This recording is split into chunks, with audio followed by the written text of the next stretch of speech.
Okay, hey, happy Wednesday. It has been a while.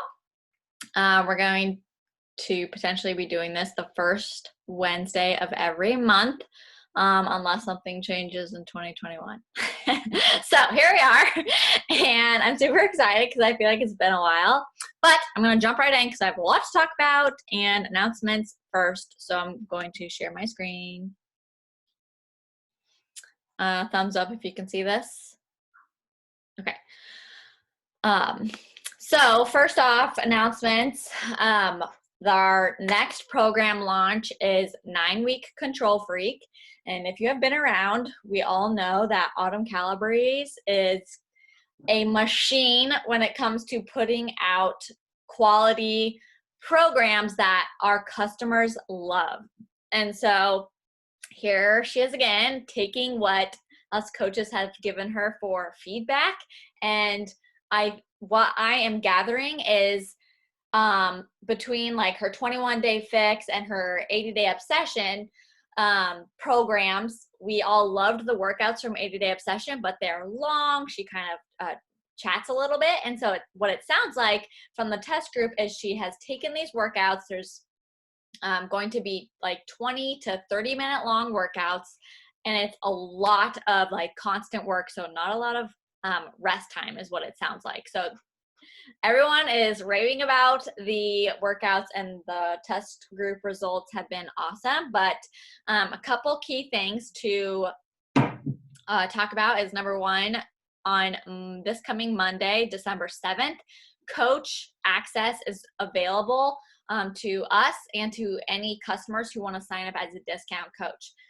Because we are in COVID times and shipping has been an issue for a while, again, I would highly suggest promoting the program early, like start talking about it now, and getting as many customers signed up early as a discount coach so that they can get their shipment ordered and their equipment on time to start in January. I know a lot of people drag their feet when they want to join the program, and they join like 3 days before day one, and they're not going to have the equipment they need for day one. So the equipment for this program is essential. They are going to get, I'm getting ahead of myself. Let's just get over the dates first. December 7th, coach access. December 21st, customer purchase window. So if they do not want to be a coach, December 21st is when they can sign up as a customer. I am going to be starting my group January 4th, but I'm going to be doing a prep week just in case people are still waiting for their package to arrive. It gives them some more time to get their equipment. So day one of the program is going to be January 11th. That's what I'm planning on doing. So equipment, there is a door track that is absolutely necessary to participate in this program. You have to have it, the door track, and a step. Whether it's a Beachbody step or a $30 step from Target, you need a step. So in your package, there is going to be the track, the door track, and a bender ball. So those are the two things that come in your pack, but you have to get the step on your own, whether that's through Beachbody or Walmart. There is not going to be a sample workout because you need the equipment. So we won't have that to send to people. But if you want to give them a taste of autumn, you could give them go to like vimeo.com and send them the sample workout of like 21-day fix, just to like give them a feel for what a workout is like with Autumn Calabrese. And again, like I said, sign customers up as soon as possible as a discount member so that they can get their shipping in on time. So I can drop some scripts in our team page to help you like have that conversation with a customer. But I highly recommend that. Okay, I think. Oh, and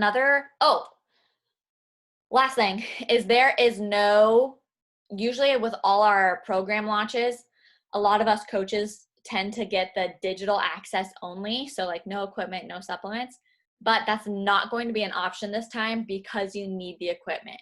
So the cheapest option is going to be the accessory bundle, so that you can get the track and the bender ball with your digital access. So heads up on that.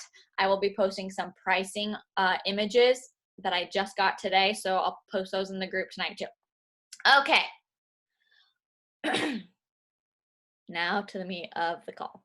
I'm going to zoom in a little bit more. So I have felt like a want to talk about this for a while, but also like a fear of talking about this, because when I first started feeling like I was burning out, I felt like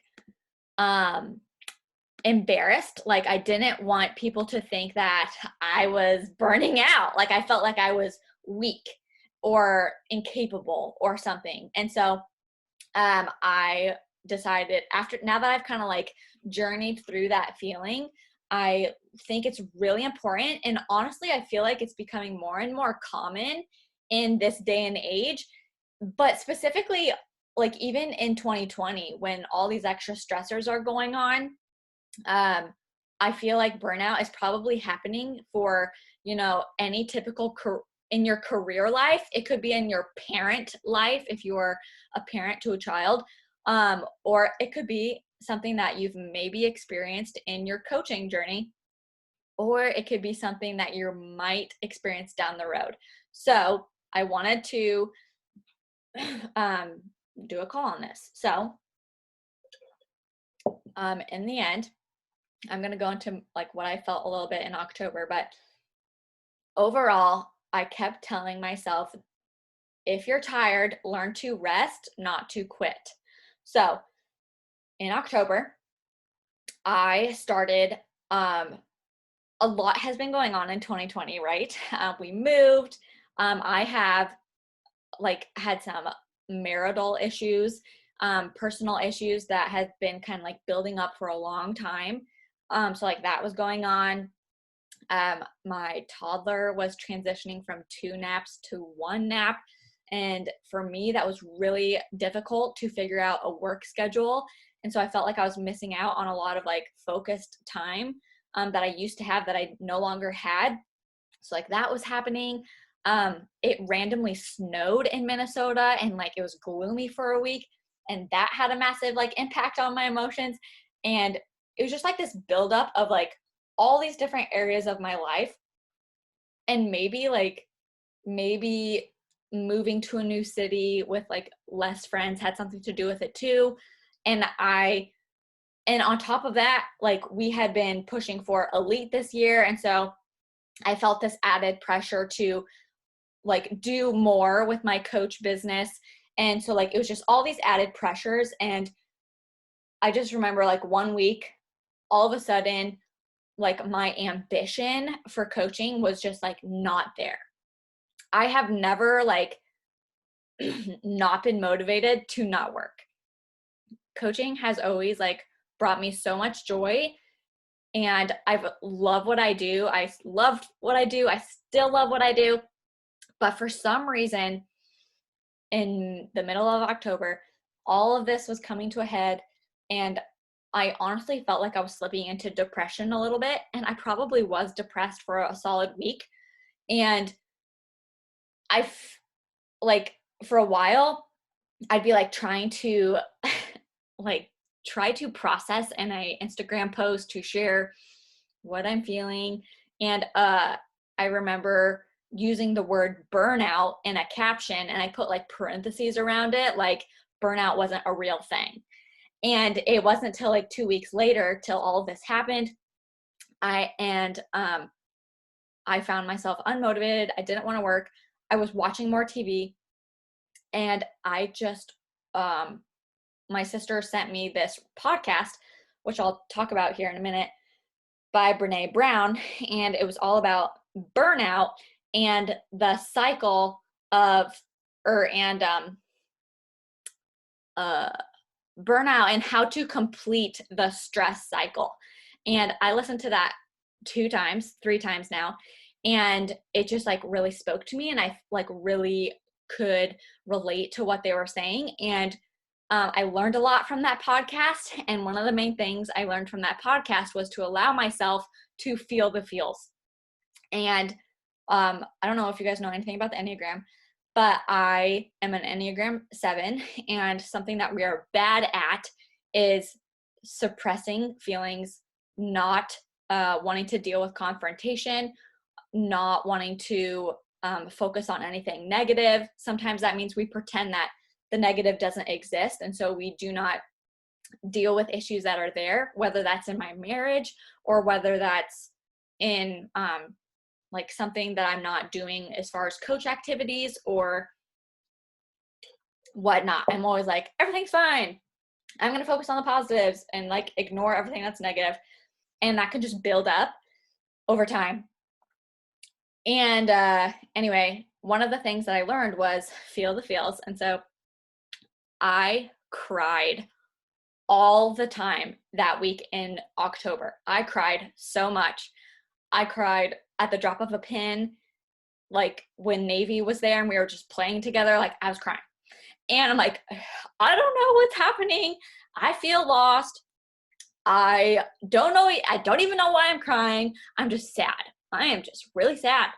And it was a dark week for me. And so the only thing I knew what to do was continue doing what I could do that I knew was good for me.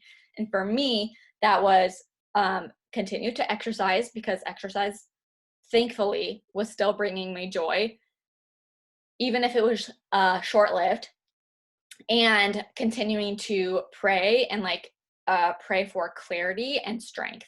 And so that's kind of what I did. So that was I'm going to stop there for now and talk a little bit more about this podcast and what it was talking about as far as burnout and ways of how you can try and avoid these feelings of burnout by paying attention to your stress and what the stressors are in your life, whether that's your job, your marriage, your children, your coach life, whatever it is. There's tons of stressors. Maybe it's a coworker. To pay attention to what these stressors are and how it is making you feel stressed, to pay attention to that and to complete that cycle. So first off, I'm going to say, here is the podcast right here. It's by Brene Brown. It's called Burnout and How to Complete the Stress Cycle. Go listen to it 2 times. But the 3 things Brene is like interviewing 2 authors of the book called Burnout, in which I still need to listen to the full thing. But they are doctors, or one of them's a doctor or whatever. And in their research, they found these 3 characteristics of burnout. The first one was emotional exhaustion, decreased sense of accomplishment, and depersonalization.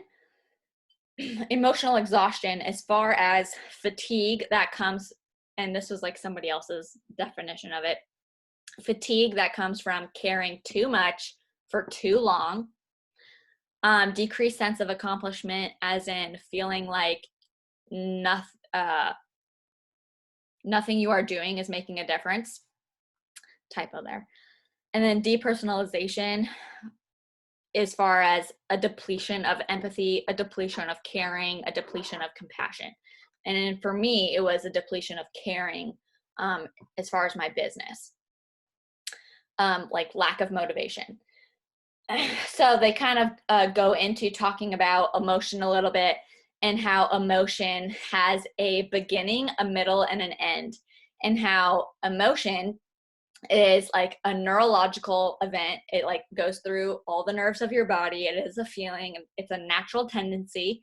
And an emotion or a feeling is like a tunnel. And so they talk about this in the podcast, and how our feelings are tunnels, and that we have to go all the way through the tunnel to get to the light at the end. So whatever that feeling is, to practice paying attention to what we're feeling, paying attention to how we are stressed, paying attention to that disappointment we just felt, paying attention to something positive that happened, and taking that feeling all the way to the end versus suppressing it. So exhaustion and burnout or exhaustion can happen when we get stuck in an emotion. So we get stuck in the tunnel. We don't complete that feeling. And so example is when we're constantly feeling stress, we don't fully pay attention to the feeling. And so for me, an example might be like marital conflict. It gets unresolved. So that is a tunnel. The conflict, the stress from that conflict is a tunnel. And if it's unresolved, I'm stuck in that tunnel. We did not come to, an agreement. We did not come to, an apology. And so we go to bed angry, and then we wake up the next day and just kind of like brush it off, pretend like it's happened. Oh, it's fine. Like, let's just go about our day. But in reality, we didn't come to the end of that tunnel. We didn't complete the conflict. And maybe this is, a disagreement you had with a coworker. Or maybe this is a disappointment you had from not hitting your goal last month in your coach work. And if you're not fully paying attention to that feeling, you can maybe have a grudge that builds bigger and bigger. Or you start, maybe if it's your coaching life and it's something that you're disappointed in yourself in for not performing how you wanted to last month, and you're kind of still beating yourself up about it now, versus reflecting on your previous month and saying, okay, these are the things that I did do. These are the things that I didn't do. How could I do something differently moving forward? What can I change now? What can I change now in order to have a better month moving forward? So that would be an example of completing that feeling of disappointment from your previous month.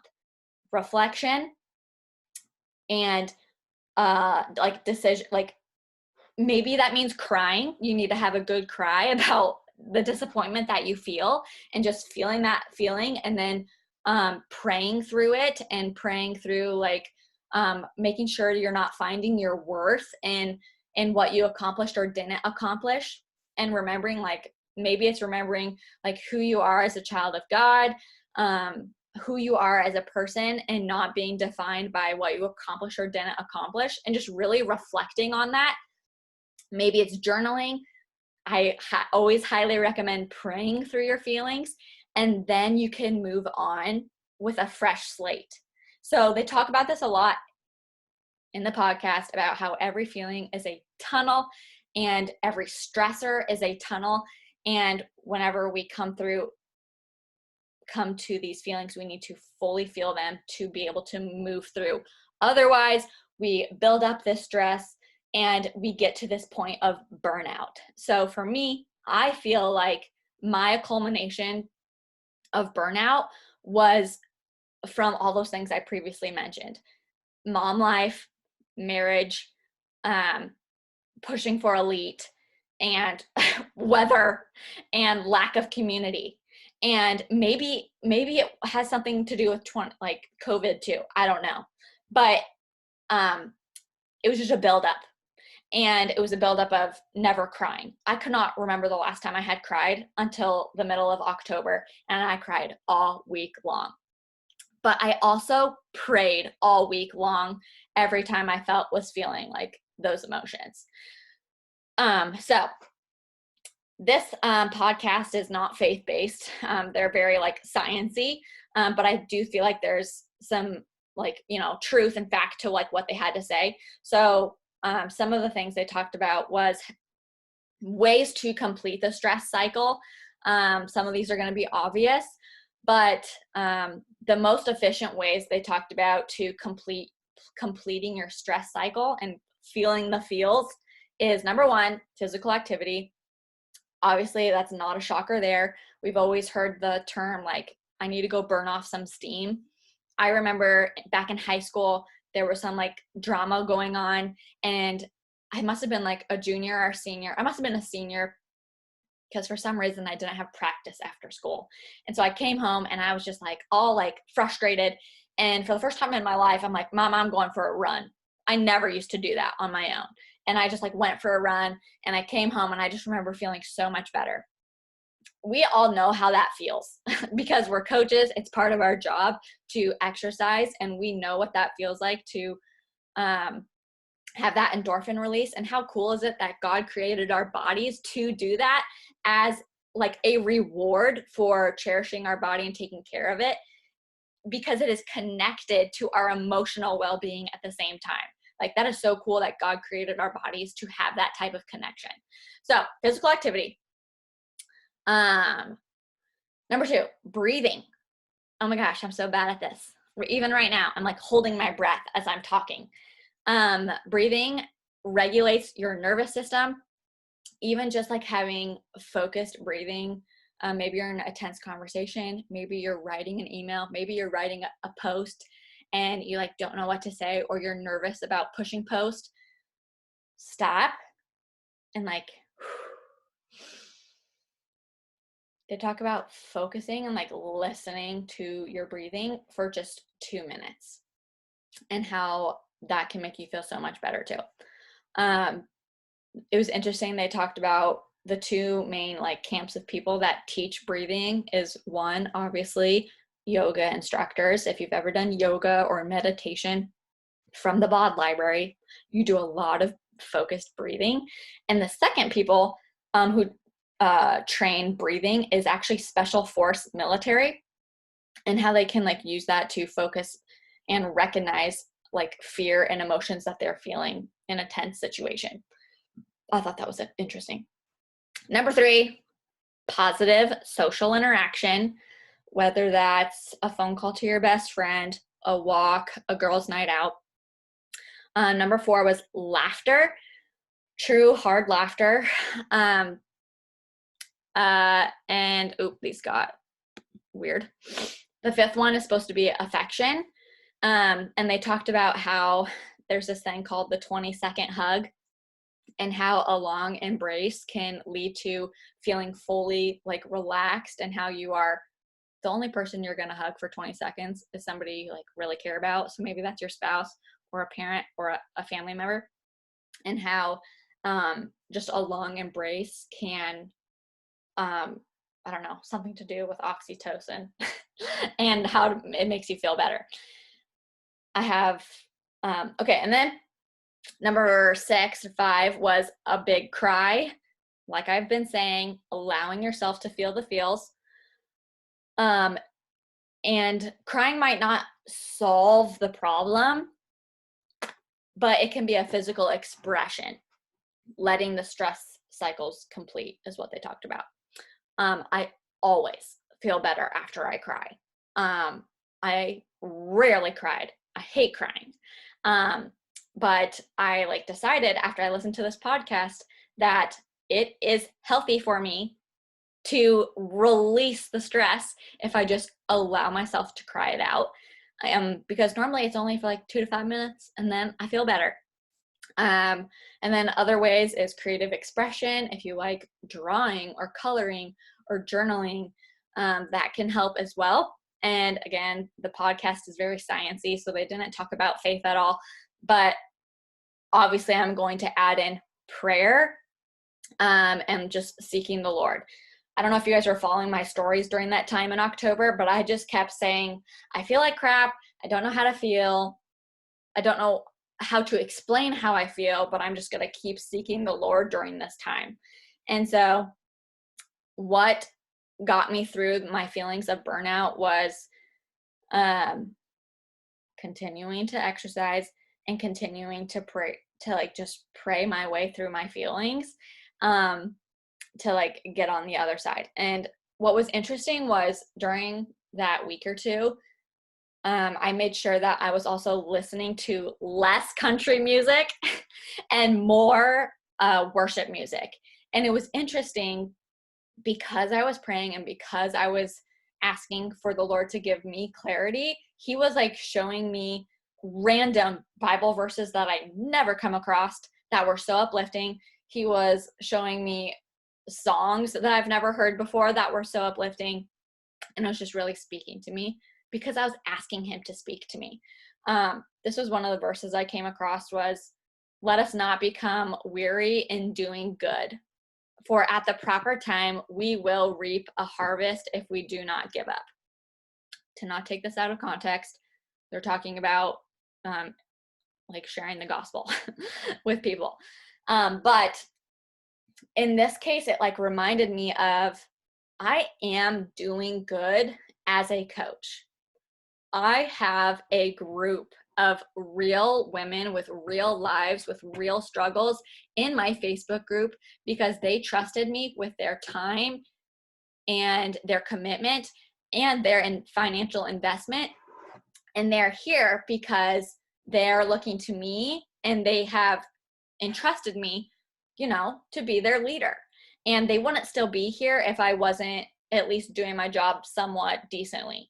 So I reminded myself of the girls who have, you know, lost 2, 3, 4, 5, 10, 50 pounds in my group, the before and after photos that I've received from clients, the positive messages that I've gotten over the last 3.5 years to kind of affirm me in a way that the Lord is using me through my Instagram platform to be an encouragement and inspiration to other people. And so kind of just during that time of burnout, I guess I just kind of want to say, one, it's normal. If you haven't experienced burnout yet, you probably will at some point in time.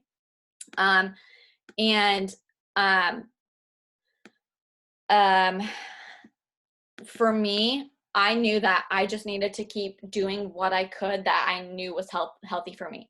Exercise, prayer. Specifically praying for clarity and strength and to just like do what I can. I also knew, like going back to that quote, like if you're tired, like rest, don't quit. For me, I knew that quitting's not an option. It's not something I want to do. Even when I'm feeling unmotivated, like I might feel just like that. I definitely have times where I feel like I'm not doing a good job as a coach, as a leader, and I start beating myself up and I'm just like, I'm not cut out for this. And I do have those feelings sometimes, but I honestly know that that's like a lie because God has already used me thus far and I still get joy from doing what I do. I just knew that I needed to rest a little bit and seek the Lord during that time. So I did rest. I stopped posting as frequently, but I still stayed connected to my challenge group and I still was on my Instagram stories. I might not have been providing as much value during that time, but I was staying consistent. I was staying present, while also being like real and vulnerable with my, you know, Instagram followers about I'm just not feeling 100%. And yeah, I just kind of used that time to be real, but also to rest a little bit and to take a little bit of pressure off myself. So know when you need to rest. And for me, like burnout didn't mean my time was over. Burnout didn't mean, I guess this is it for me. Like, because I knew that it was just going to be a small season and that I was going to get through it. And then once I got through it, blessings were going to be on the other side. Like, the Lord doesn't promise us like unicorns and smooth sailing our whole lives. We are going to walk through valleys at times, but he does promise that through those valleys, he's always going to be with us and he's there for us to lean on during really tough, dark times. So, yeah, I feel like that's what I wanted to share tonight is, if you ever feel like you are just like really disappointed and maybe not hitting a goal, know that everyone has been there in their life, and to not like stay stuck. You can take action. That action should first be rest, and prayer and reflection. And then you can move forward into, doing the next right thing, whatever that is for you. So yeah, that's mainly what I had to share tonight. I'm going to look at the chat because I haven't been looking. Cool. Has anyone felt this at in the past? If not, hopefully you guys are all on a high right now, but okay, yeah. Tess, Kylie shaking their head. Yeah, I just want you guys to know that we are a team, and I know that we kind of all feel like we're on an island at times, especially in 2020. We're all kind of isolated, and I'm here. I'm no longer feeling burnout, but I still Monday or Sunday, I still had this moment of, woe is me. I don't even know if I'm going to hit Success Club for the first time in 3.5 years. And I felt like a failure because I didn't keep my SC10 streak going. I finished with SC8. And I decided to complete the stress cycle, be disappointed. It's okay to be disappointed. Be bummed, accept it, and move on. It is what it is. It doesn't mean I'm any less of a coach. It doesn't mean I'm any less of a leader. It doesn't mean that I can't make an impact in December.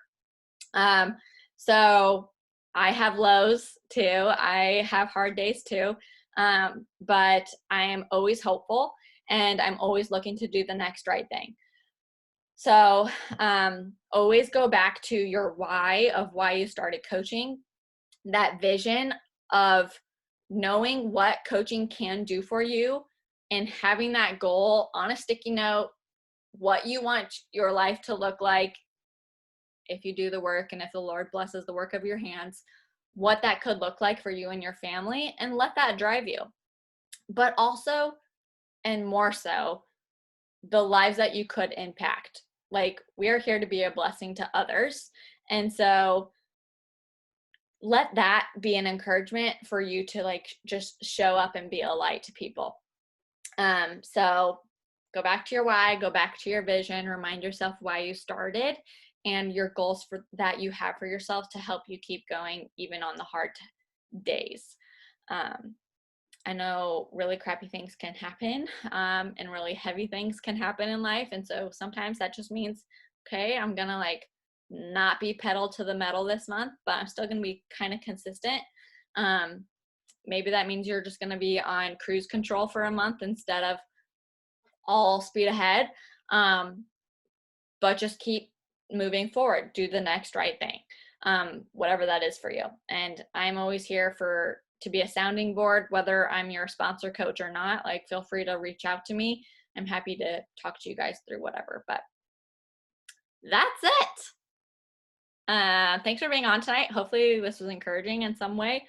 But yeah, let's look into December. Let's make sure that we have our calendars printed out and have a game plan as to when we're going to share what, when we're going to promote, how we're going to market 9-week Control Freak, and get excited about it. Get people excited about it. Everyone's needing a fresh start in 2021. We're needing a fresh start in 2021. And December, I'm so thankful that they're launching the packages in December, because honestly, one, it could help us financially pay for Christmas gifts. That's super cool and motivating to help pay for Christmas gifts. But also to just get people excited for a fresh start in January. So have a plan, get it on a calendar, be excited about it, and schedule out days when you are going to work hard, and schedule out days when you are going to fully rest and fully be present with your family on the holidays, okay? It is so much easier to fully unplug and be with family when you have put in the hard work beforehand. So plan it out. And I'm super excited for you guys to see what all we can do with this next program. So cheers to 2020 being almost over and moving forward. Bye, guys.